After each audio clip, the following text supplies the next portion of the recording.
좀 저는 뭐 이상한 사람은 아니라고 말씀을 드리고 싶고 헬프님한테 그 트라우마에 좀 많이 힘드셨던 것 같아요. 본인이 아는 것보다 아직 그 트라우마에서 벗어나지 못한 그런 모습들.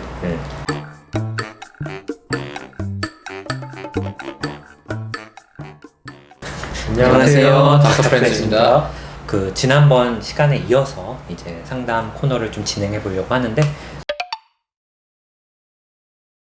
대인관계에 대한 스트레스 주로 보내주시면 더 좋을 것 같아요. 저희가 부족하지만 사실 뭐 직장생활이나 사회생활 하다 보면 제일 어려운 게 대인관계. 사실은 저희 병원에서 볼 때도 거의 대인관계로 힘든 게 많으세요. 그러니까 뭐 부모님과의 관계, 뭐 친구와의 관계, 연인과의 관계, 직장 상사와의 관계 뭐 보내주시면 좋을 것 같고, 저희 닥터프렌즈 인스타그램 DM으로 보내주시면 되는데, 뭐 이름을 밝히거나 뭐 아이디를 밝히고 싶지 않다고 하시면 저희도 익명성을 저희가 그걸 뭘 읽지 않으니까요. 뭐 걱정하지 마시고 보내주시면 좋을 것 같아요. 오늘 사연은 우창훈 선생님이 한번 읽어주시면 좋을 것 같아요. 네. 아이디랑 이름을 밝히지 말아달라고 한 헬프님이신데요. 네. 사연 읽어드릴게요. 안녕하세요. 저는 20대이고 직장을 다니고 있는 헬프입니다. 여자분이세요. 3년 전 정말 상처만 가득했던 연애를 끝냈어요. 소개팅으로 만난 전 남친의 바람기 때문에 짧지 않은 연애임에도 불구하고 정말 이별과 만남을 반복했습니다. 전 남친의 바람으로 인하여 불안해지고 의심이 많아진 저에게 전 남친은 저의 믿음이 약한 거라고 오히려 섭섭하다고 이야기를 했고, 나쁜 놈이군요. 저는 바보처럼 사과를 하기도 했어요. 결국 계속되는 바람기에 제가 이별을 통보했습니다. 잘하셨네요. 이건 잘하셨네. 연애하면서 이상했던 것이 한두 개가 아니었는데 내가 정말 멍청했구나 이런 생각이 들었고, 진작에 이별 통보를 하지 않고 이 사람이 바뀌리라고 기대했던 제가 너무 한심하게 느껴졌어요. 내가 사람 보는 안목이 이렇게 없나 라는 생각도 들었습니다. 이런 생각 많이들 하죠. 헤어진 다음에. 이별 이후에는 취업도 하고 지금은 제 생활에 만족하며 혼자서 나름 잘 지내고 있습니다. 가끔 외로울 때도 있고 크리스마스 연휴나 누군가 옆에 있었으면 하는 생각도 들었어요. 친구들이 남자친구와 알콩달콩 연애하며 맛집을 탐방하거나 영화 감상을 하는 모습을 보면 부럽기도 했어요. 그럴 수 있죠. 그렇지만 그런 마음도 잠시, 이전 연애처럼 좋지 않은 사람을 만나서 상처를 받을까봐 혼자 있는 것에 나름 만족하며 지냈어요. 그러던 중 인스타그램에서 우연히 전 남친의 지인을 발견했고 전 남친 인스타그램까지 들어갔어요. 이게 타고 가셨구나. 그럴 수 있죠. 기록 남으면 큰일 나죠. 좋아요 누르면 안 됩니다. 이렇게 하고 봐야 돼요. 정말 지금의 여자친구와 아주 행복하게 지내고 있더라고요. 저와 연애할 때 친구들에게 소개를 하지도 않더니 지금 인스타그램에는 여자친구 사진을 아주 도배해 놓았더라고요. 난 이 사람 때문에 상처를 받고 연애를 못하고 있는데 정작 이 사람은 나와는 달리 행복하게 연애를 하고 있는 것 같아서 화가 나고, 이 사람은 정말 헤어지고 나서까지 나를 괴롭히는구나 하루 종일 생각이 나고 짜증이 납니다. 이제는 나와는 관련이 없는 사람인데 왜 자꾸 나는 이 사람 인스타그램까지 들어가서 사진들을 보고 댓글들을 보고 있는 건지 내 자신이 너무 초라하게 느껴지고, 내가 나쁘고 못된 이미 헤어진 사람한테 집착하는 것이 이 사람한테 내가 미련이 있는 건가 싶기도 하고, 내가 이상한 사람인가 라는 생각도 들고 너무 괴롭습니다. 이렇게 괴로워서 고민하다가 이 DM을 보냈다고 적어져 있네요. 진짜 헤어진 사람 인스타는 안 들어가는 게 진리예요. 경험이 있으신가 봐요. 왜냐면 잘 살고 있어. 기분 나쁘지. 그리고 너무 못 살고 있어. 그럼 마음 그것도 아프지. 기분이 안 좋아. 봐봐요. 되게 바람기가 많은 나쁜 남자친구고 이별 통보까지 너무 시원하게 잘 하셨어. 그러니까 거기까지는 진짜 잘했는데. 그러니까 거기까지 너무 잘했다. 근데 왜 그리고 잘 지내고 헤어진 사람을 우연히 인스타그램 볼 수도 있죠. 뜨면 궁금하니까, 호기심이라는 게. 궁금하지. 들어가서 이제 여자친구 사진들이 가득한 거 보면 화가 날 수 있어요. 나랑 연애할 때는 그렇게 안 하던 사람이 지금 너무 행복한 것 같이 이렇게 사진을 올려놓으셨으니까. 근데 왜 자꾸 여기를 들어가 보시게 될까요? 그러게, 그렇게 행복한 연애를 한 거가 3년. 야다. 정말 이 사연을 보내주신 것처럼 미련이 있어서 그런 걸까요? 어떻게 보세요? 잘 모르겠다. 근데 이게 끝이 그렇게 좋지 않았잖아요. 네. 과정도 그렇게 좋지 않았고. 당연하죠. 제가 이런 연애를 했으면 상대방이 좀 불행하길 바랄 것 같거든. 그러면 인스타에 자꾸 들어가는 게 어느 날 갑자기 인스타 프사가 없어지고 다 내려가길 바라는 거 아닐까? 그런 사람도 헤어져서 무의식적인 좀 불행해지기를. 저는 이제 속이 좀 좁기 때문에 그럴 것 같아요. 그럴 수 저 있죠 같으면. 사실은. 저는 아직까지 그때 받았던 상처를 털어내지 못한 것 같아요. 그래서 이 남자가 웃는 걸 보면은 이놈이 바람 폈던 게 생각나는 것 같아요. 나는 이거는 그냥 일종의 트라우마. 일종의 약간 트라우마? 그 나의 3년의 어떤 그 연애를 망쳐버리고 나는 그 이후로 연애도 못하고 있다 라는 이런 미운 감정? 저는 우창훈 선생님이 말한 부분이 좀 일리가 있으신 게 이제 3년이라는 연애 기간이 엄청난 이분한테 트라우마였던 것 같아요. 트라우마. 네. 바람 계속 폈으니까. 그러고 스스로 굉장히 자책하고 어쨌든 지금은 회복하는 과정인데 나름 잘 살고 있다고 만족을 하시지만 정작 이분이 연애를 안 하고 행복하게 사는 거는 뭐 연애라는 건 선택이니까 선택이죠 근데 사실. 이게 선택도 여러 가지가 있거든. 더 좋기 위한 선택이 있고 무언가를 피하기 위한 선택이 있어요. 과연 이분이 연애를 안 하기로 한 건 저는 여기 사연에도 얘기했지만 뭔가 더 나쁜 사람을 만날까봐 또 이런 연애를 할까봐 피하기 위한 선택이거든요 사실은. 최악을 피하기 위한 선택을 한 거구나. 약간 어떻게 보면은 뭐 이 상황에서 누구나 그럴 수 있지만 회피라는 좀 방어 기제를 쓴 거죠.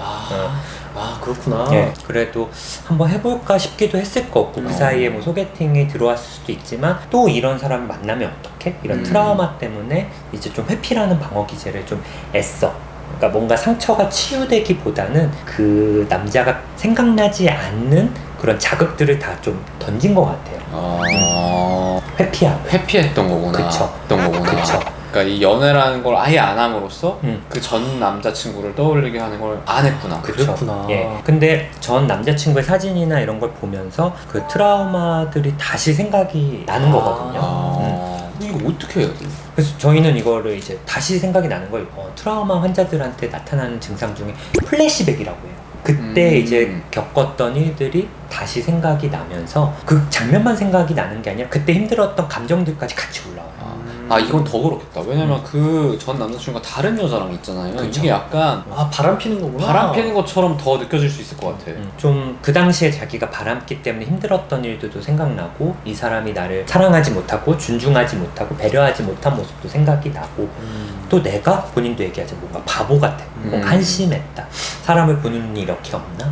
그런 좀 스스로에 대한 자책도 생각이 나고 그래서 뭔가 그런 것 때문에 자꾸 그런 트라우마에 벗어나지 못하고 자꾸 거기 남자친구의 인스타그램에도 들어가고 어떻게 보면 일종의 분노, 공격성이 나타나는 거죠. 좀 저는 뭐 이상한 사람은 아니라고 말씀을 드리고 싶고 해프님한테 그 트라우마에 좀 많이 힘드셨던 것 같아요. 본인이 아는 것보다 아직 그 트라우마에서 벗어나지 못한 그런 모습들. 어떻게 해야 돼? 사실 선택을 해야죠. 사실 계속 회피를 하면 이런 상처는 안 받을 수 있어요 앞으로. 내가 연애를 안 하면 나쁜 남자 안 만날 수 있거든요. 근데 이 트라우마가 완전히 회복이 될까? 그거는 또 아닐 수 있거든요. 근데 이게 사실 너무 3년 동안 너무 나쁜 연애를 했어. 어떻게 해야 돼? 연애에 질릴만도 하죠. 그거죠. 사실은 이제 자전거를 타다가 넘어졌어. 엄청 크게 다쳤어. 그러면 자전거 타는 게 또 무섭잖아요. 그렇지. 무섭죠. 내가 두발 자전거를 처음 배웠는데 다쳤어. 그럼 내가 결정하는 거야. 나 평생 자전거 안 타겠다. 그러면은 안 타도 돼요. 내가 자전거를 굳이 배울 필요 없고 하면 안 타셔도 되는데 그래도 좀 자전거를 타고 싶어. 그러면 1년, 2년 뒤에 뭐 타기보다는 좀 상처만 좀 어느 정도 치료되고 밴드 붙이고 연고 붙이고 조금 괜찮아지면 사실은 잊어버리기 전에 다시 도전하는 이거를 이 상처를 완전히 낫고 완전히 잊어버리고 다음 사랑을 시작하는 게 답은 아니구나. 그럴 수 없을 것 같아요. 없어요. 절대 이 트라우마는 그렇게 쉽게 잊혀지지 않고 그래서 본인이 결정을 하는 것 같아요. 사실 요즘은 뭐 비혼도 있고 연애를 안 하는 분들도 있잖아요. 사실 되게 다양한 형태가 있으니까요. 나는 상처를 받기보다는 새로운 사람을 한번 그래도 도전하고 만나보겠다 하면은 사실은 도전을 하시는 거고 이걸 그냥 피하기보다는 근데 너무 그때가 힘들고 사실은 뭐 강요할 수 없잖아요. 그렇죠. 그럼 나는 그냥 조금 외롭고 내 생활이 만족스럽고 하니까 피하겠다. 안 하셔도 되지. 그것도 자기 어떤 가치관대로 주도적으로 선택을 하는 거예요. 그리고 막 예를 들어 연애를 하시든 안 하든 간에 그때 당시에 진짜 얘는 나쁜 놈이었고 난 그것 때문에 진짜 상처받고 힘들었다라는 거를 좀 스스로 위로를 해줬으면 좋겠어. 그러니까 누가 봐도 바람핀 사람이 잘못한 거니까. 잘못했고 난 힘들었던 게 맞아. 근데 그거를 그냥 일을 하면서 좀 애써 잊으려고 하고 뭐 이러다 보면은 충분히 내 스스로에 대한 어떤 위안이나 위로가 안 될 수 있거든요. 그러니까 정말 우리가 봐도 다 나쁜 놈이잖아요. 그러니까 그 상황에서 내가 자책하거나 이러실 필요 없이 그런 토닥토닥 과정을 좀 거치고 이미 끝난 사람한테 사실은 분노해봤자 소용없거든요. 그러니까 물론 화낼만해. 하지만 이제 이게 건강한 화랑 공격적인 분노는 나까지 공격할 수 있어요.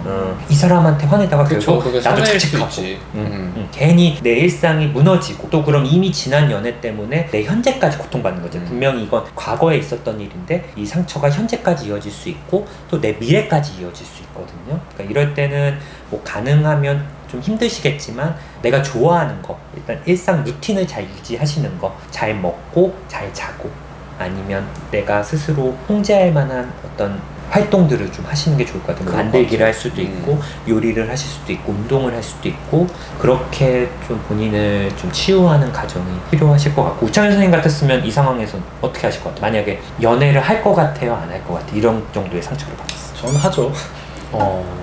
이낙준 선생님은 만약에 어떻게 할 것 같아요? 연애를 근데 저는 사실 이런 상황을 겪어본 적은 없어서 없으니까. 쉽게 상상은 잘 안 되는데 저는 그때 연애를 할 것 같아요. 왜냐면 난 비혼으로는 못 살 것 같아.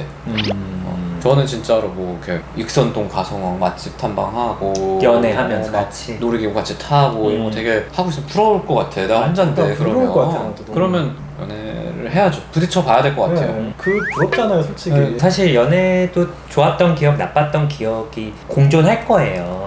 어쨌든 이 헬프님은 사실은 나빴던 기억밖에 없을 것 같고 그거 그래, 맞아. 결과적으로 좋았던 기억이 다 상쇄가 될 것 같아. 잊혀질 것 같아. 근데 어쨌든 뭐 우창 선생님이 좋아하는 말 중에 이제 플라이트 or fight잖아요. 그러네. 도망가거나 싸우거나 도망가는 게 나쁜 게 아니고 비겁한 게 아니라 정말 나보다 더 큰 존재, 상어, 뭐 사자 같은 존재면 도망치는 게 나을 수도 있고. 맞아요. 그게 생존을 위해서 현명한 선택이에요. 그 트라우마 너무 크다면 사실 피하는 것도 피하는 것도 방법이죠. 방법이죠. 그리고 뭐 이게 A or B가 아니라 한 번은 만나보자 뭐 이런 결정을 해도 좋고 네. 그러니까 뭐 아직까지는 아예 연애를 닫은 마음은 없는 것 같아요. 이제 좋은 사람을 만나볼까 생각도 하고 친구들 부러워하시기도 하니까 근데 어쨌든 내 생각에 답이 있을 것 같거든요. 그래서 한번 잘 생각해 보시고 뭐 세상에는 이런 나쁜 사람들만 있는 건 아니니까 트라우마를 어쨌든 잘 극복을 하셨으면 좋겠어요.